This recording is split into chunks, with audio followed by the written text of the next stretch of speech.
estou compartilhando com você esse mês uma série Crescendo Cada Dia Mais. Eu comecei falando que crescimento é algo natural, anormal é não crescer. Ah, mas eu já tenho 80 anos, vou crescer o quê? Vai crescer cada dia mais em relacionamento com Deus, vai crescer intelectualmente, mantenha a sua mente ativa, vai crescer na sua vida de relacionamento familiar, você pode melhorar a cada dia. A verdade é que a gente só para de crescer o dia que a gente morre. É o único dia que a gente para de crescer. E Deus, Ele tem um compromisso com isso. Deus deseja que os seus filhos cresçam em todas as áreas da sua vida. E as 2 últimas semanas eu tenho falado sobre isso. E eu tenho até dito, pega, anota, leia, estabeleça propósitos pessoais para o seu crescimento, porque isso é importante. E hoje eu quero continuar, eu quero compartilhar algo com você muito especial. Olha só, Gênesis capítulo 26, versículo 13, fala sobre a vida de Jacó, o filho de Abraão. E aí tem um versículo 13, muito interessante, que diz assim: o homem enriqueceu, e sua riqueza continuou a crescer, até que ficou riquíssimo e poderoso. É interessante essa história, porque havia seca na terra, e todas as pessoas estavam perdendo plantações, perdendo rebanhos, perdendo as suas culturas, seus cultivos, estava todo mundo perdendo. E Jacó muda e vai para um lugar que ele achou que estaria melhor, mas não estava. Mas ele usa um princípio da palavra de Deus. E a Bíblia diz que ele semeou no ano que ninguém estava semeando. E naquele mesmo ano ele colheu 100 vezes mais. E ele se tornou rico. Mas o interessante desse versículo não é dinheiro, não é riqueza. O interessante desse versículo é: e este homem se tornou rico. Tá bom, já sou rico. Glória a Deus. Vamos seguir a vida, aproveitar. Não. E a sua riqueza continuou crescendo. E não parou por aí. Ele se tornou riquíssimo e se tornou poderoso. Então você entende que ser rico é um crescimento, mas a riqueza continuou crescendo, então é um crescimento sobre o crescimento, e ele se torna riquíssimo, é um crescimento sobre o crescimento e do crescimento, e ele se torna poderoso, é um crescimento do crescimento, do crescimento, do crescimento, do crescimento. Se não entendeu, também não tem problema, porque eu também não entendi, mas é muito crescimento. Faz de conta que você entendeu. Consegue entender que nesse texto, poxa, meu sonho qual é? Ser rico. Não, ele era rico e continuou enriquecendo. E continuou e se tornou riquíssimo. E depois de riquíssimo se tornou poderoso. Eu não estou falando de dinheiro, eu estou falando do propósito de Deus para a sua vida. Deus quer que você case e se torne o melhor marido, a melhor esposa, e vai se tornando o melhor cada dia mais e mais, até que venham os filhos, porque todas as vezes que nasce um filho, nasce um pai e nasce uma mãe. Aí você precisa crescer e se tornar um pai melhor cada dia mais, e uma mãe melhor cada dia mais, e você vai se tornando cada vez melhor, e a sua família vai crescendo e vai prosperando. Desculpa. E vai prosperando. Você tem que ter uma saúde, e você tem que cuidar dessa saúde, e a sua saúde vai crescendo, e a sua saúde vai melhorando, e cada dia melhor e melhor. Meu Deus, aos 50 anos minha saúde é melhor do que aos 30, aos 60 anos minha saúde é melhor do que aos 30 e aos 40.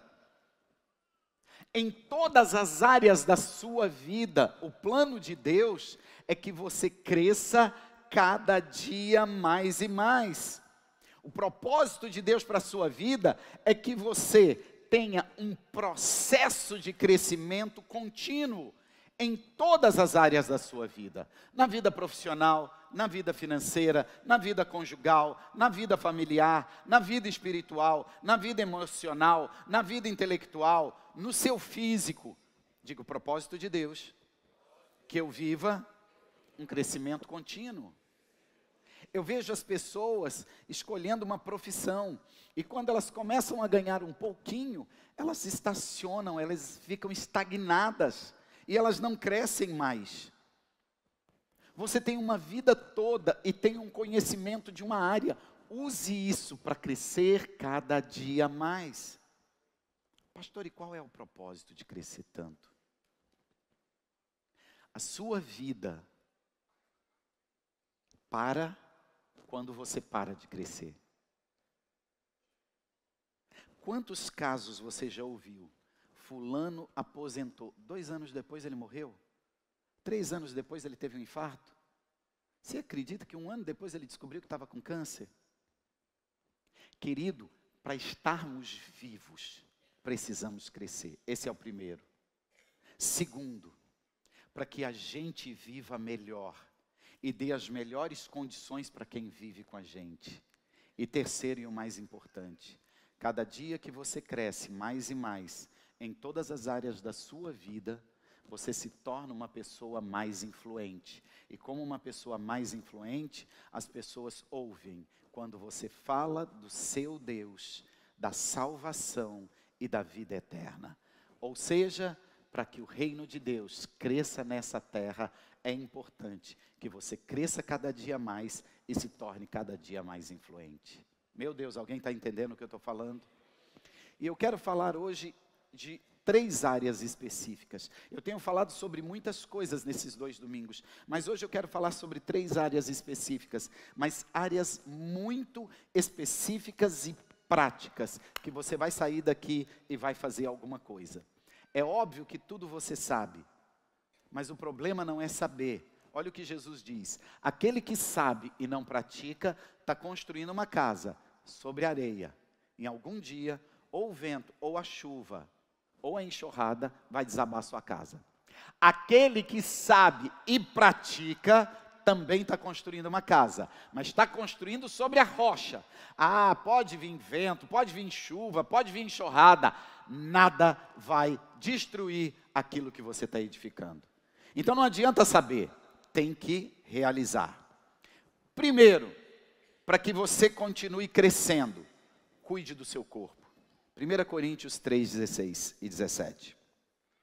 Não sabeis vós que sois templo do Espírito Santo, que Deus habita em vós? Se alguém destruir o templo de Deus, Deus o destruirá. Porque o templo de Deus, que sois vós, é santo. Ei, olha para mim. Crescer cada dia mais, você precisa cuidar do seu corpo. Você precisa cuidar do seu físico. Você precisa cuidar da sua saúde. Você precisa cuidar da sua saúde mental, da sua saúde emocional, da sua saúde física. E esse texto para mim ele é muito sério. Porque ele diz: o seu corpo é templo do Espírito Santo. Se você destruir ele, Deus te destruirá. É pesado. Então, quando você come errado, você está prejudicando o seu corpo. Você está fazendo Deus olhar para você e dizer: se ele continuar destruindo esse templo, eu vou destruir ele. Pastor, que é isso? Isso é o Velho Testamento. Pior que não é, está em Coríntios, cara. É o Novo Testamento mesmo. Deus falou isso no tempo da graça. É aí que o bicho pega. Quando você bebe, quando você fuma, quando você usa droga. Pastor, eu não uso droga. Não, você não usa droga. Você toma remédio para dormir toda noite. O que é isso? Você toma remédio para acordar toda manhã. O que é isso? Querido, presta bem atenção. É mais fácil tomar um remédio para pressão alta do que emagrecer e fazer exercício. É mais fácil tomar um remédio para diabetes do que ficar sem comer açúcar, do que ficar sem comer carboidrato e entrar numa academia. E o que é isso? Droga. Isso é sério. Isso é muito sério. Existe um grande homem de Deus que declarou uma frase que eu quero que você guarde ela para o resto da sua vida. Esse grande homem de Deus disse: Deus me deu um cavalo e uma mensagem. Eu matei o cavalo e não entreguei a mensagem. Ele estava falando do corpo dele. Deus deu a ele uma mensagem e deu a ele um corpo. Ele destruiu o corpo dele, comendo errado, dormindo errado, vivendo errado, bebendo errado. E ele não entregou mais a mensagem. Para eu pregar aqui, fisicamente eu tenho que estar bem. Eu tenho que dormir bem, eu tenho que comer bem. Eu tenho que estar bem. Quando você destrói o seu corpo, você é irresponsável. Porque você vai deixar sua esposa viúva. Você vai deixar seus filhos sem pai. Você vai deixar seu marido viúvo. E eu vou te dar uma notícia. Que viúvo não é seu marido que ficou. Viúvo é você que vai embora. Eu te garanto que 30 dias ele já está olhando para outra. Ah, não dá 6 meses, ele está casadinho, casadinho. Ela vai mudar a cor da sua casa. Ela vai mudar a sua cama de lugar. Ela vai usar suas bolsas, seus sapatos e suas joias. E se ela não gostar, ela vende. E vende pela metade do preço que você comprou. E compra outra nova com dinheiro do seu marido que você trabalhou para ele ganhar. Querido, tudo isso que eu estou falando você sabe. Diga: Deus tem um propósito na minha vida. Que eu cresça cada dia mais. Mas eu tenho que cuidar do meu corpo. Você tem que cuidar de 3 coisas específicas. Primeiro, você tem que cuidar da sua comida. E hoje todo mundo sabe o que é comer certo e o que é comer errado. Eu não sou nutricionista para ficar te dando aula aqui do que tem para comer. Vai para a internet, procura. Você sabe que está comendo errado na hora errada. Segundo, você tem que cuidar do seu sono. A desgraça do sono se chama celular e televisão. Você vai para a cama e fica naquele negócio lá e dorme tarde por conta disso. E terceiro, você tem que cuidar do exercício. Se você cuidar desse tripé, exercício, sono e comida, você está cuidando do seu corpo. E se você cuidar do seu corpo, Deus te dará muito além daquilo que você imagina. Quem é casado aqui? Diga eu. Só levanta a mão quem é fiel ao seu cônjuge. O outro ali não só levantou, como disse eu, para ela ter certeza que ele é. Eu disse só para levantar a mão. Ele disse, eu, viu amor? Eu. Quem aqui é fiel ao seu Deus? Levanta a mão. São 3 coisas que a gente precisa começar na fidelidade. A gente tem que ser fiel a muita coisa, mas essas 3 a gente tem que começar. A Deus, ao meu cônjuge e a terceira. Só levanta a mão quem é fiel a si mesmo. Que o Senhor te julgue. Quantas coisas você fala que vai fazer e não faz? Você não é fiel a você.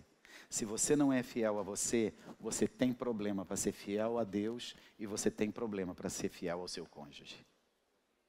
Pastor, é mais fácil ser fiel à minha esposa do que ser a mim, porque eu não me bato.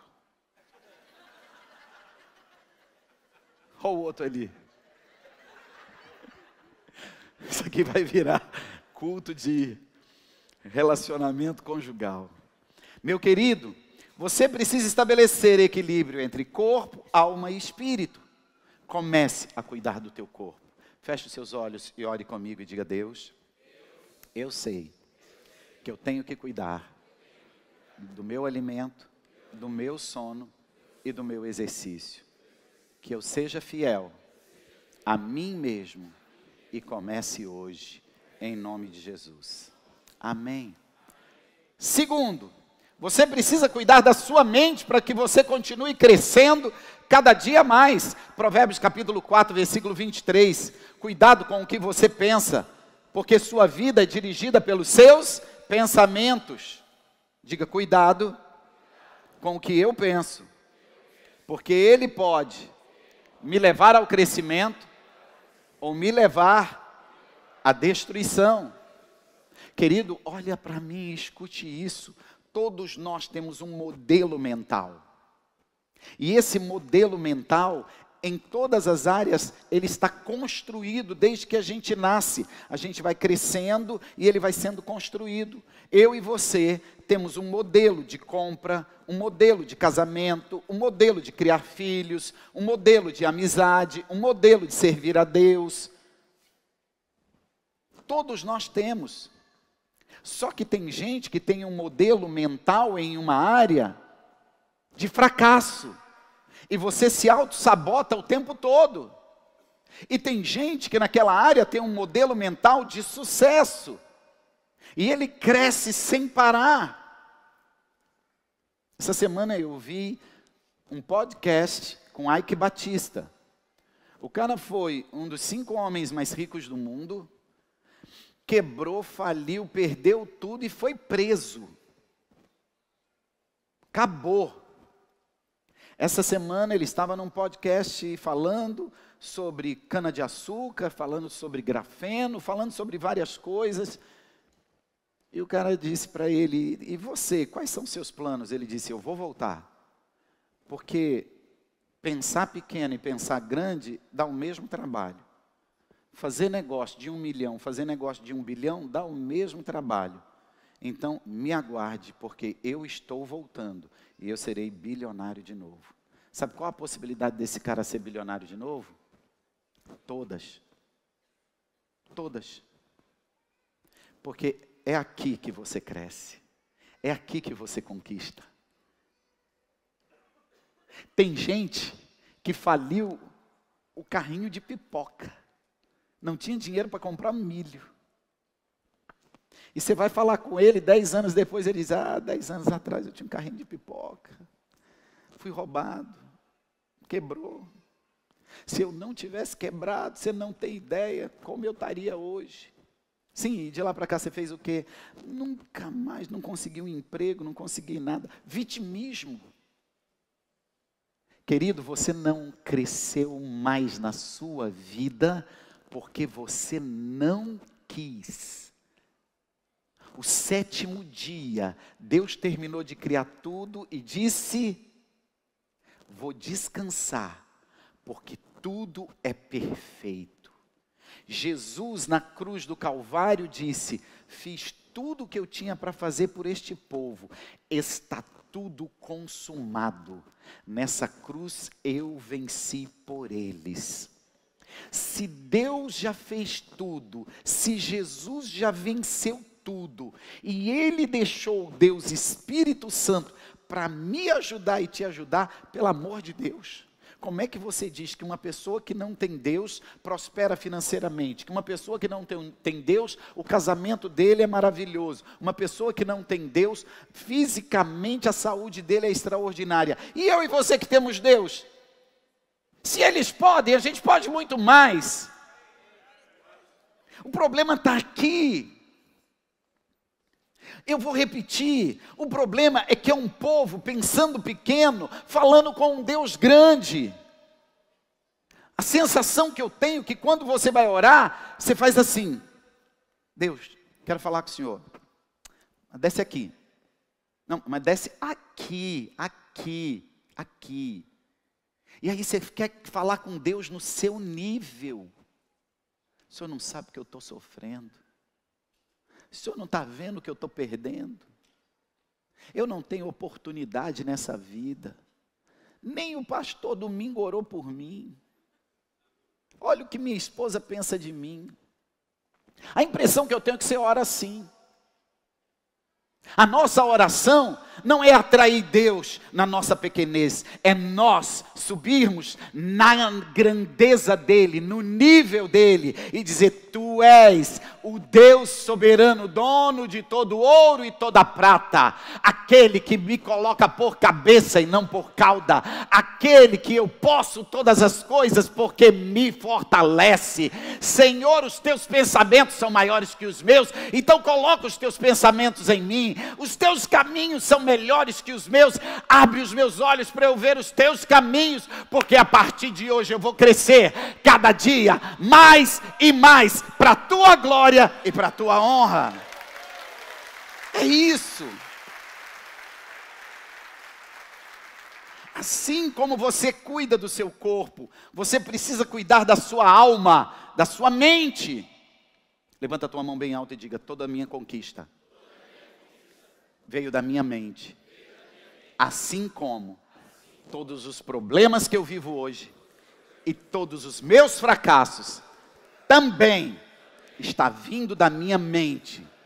E a minha decisão é viver as grandezas de Deus a partir de agora. Ah, só quem crê nessa oração faz alguma coisa aí. Terceiro e último, eu termino com isso aqui. Assim como você cuida do teu corpo, assim como você cuida da tua alma, que é a tua mente, você precisa cuidar do teu espírito, que é a tua fé. Marcos capítulo 11. Porque em verdade vos digo que qualquer que disser a este monte: ergue-te, lança-te no mar, e não duvidar em seu coração, mas crer que se fará aquilo que diz, tudo o que disser será feito. Como cuidar da fé?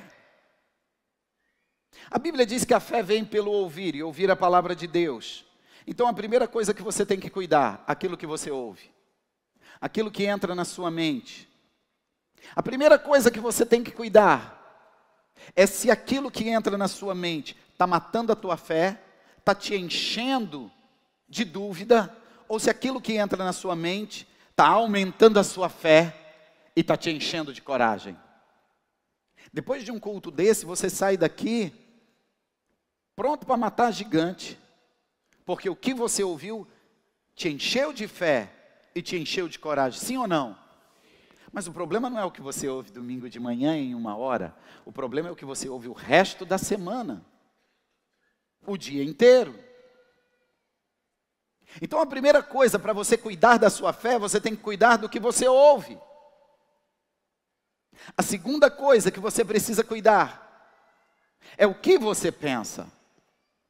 Jesus disse: aquele que tem fé e disser a este monte: lança no mar, e não duvidar, aquilo que você disser acontecerá. Mas para eu falar com uma montanha, eu não tenho coragem. Vai dizer que eu sou louco. Imagina eu lá na Estrada da Rainha, no pé do Morro do Careca, dizendo: ô Careca, escuta aqui, cansei, você está atrapalhando minha vista, vai para dentro d'água, vão te internar. E aí entra o quê?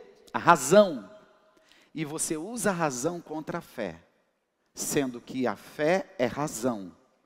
Do mesmo jeito que você decidiu ter vergonha e não fazer, você pode decidir ser um sem vergonha e fazer. Você tem que cuidar dos seus pensamentos. Porque o dia que Deus disse: rodeia 7 vezes o muro em silêncio.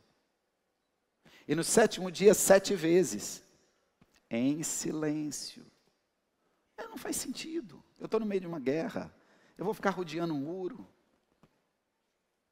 Diga: Deus sabe como me levar a alcançar o que eu desejo. Não é do meu jeito, é do jeito dele. Por isso precisa de fé. Será que você está entendendo ou não está entendendo? Deus diz assim, ó: pega a enxada, pega a foice, faz dela armas, porque isso é o suficiente para eu te dar vitória. Um exército está vindo contra você, e você com uma foice, com uma enxada. E Deus está dizendo: isso é o suficiente. Eu vou transformar isso em espada e escudo, e você vai vencer essa guerra. Você precisa de fé para fazer o que Deus está te dizendo. Por isso você tem que cuidar dos seus pensamentos. Por isso você tem que cuidar da sua mente. Se você decidir andar no natural, viverá as coisas naturais. Se você decidir andar no sobrenatural, viverá as coisas sobrenaturais. Tem uma moça aqui da igreja, a gente se encontrou em São Paulo, eu, minha esposa, ela e o marido, e o pai dela fazendo um tratamento de câncer. E o tratamento não estava surtindo efeito, e estava piorando. E ele fez um exame que se chama PET scan, e ele estava com nódulos do câncer em toda a região do pescoço, do tórax, do abdômen e da virilha. O câncer tinha tomado ele todo. E os médicos chamaram a família para conversar sobre isso. Iria fazer um novo PET scan para ver se tinha estabilizado ou evoluído, para ver qual a solução, porque só existia um tratamento em experiência e não tinha mais nada para fazer. Eles levaram ele para um pastor orar. E esse pastor foi usado por Deus. Trouxe uma palavra para ele, orou por ele, e ele disse: eu estou curado. Eu estou curado.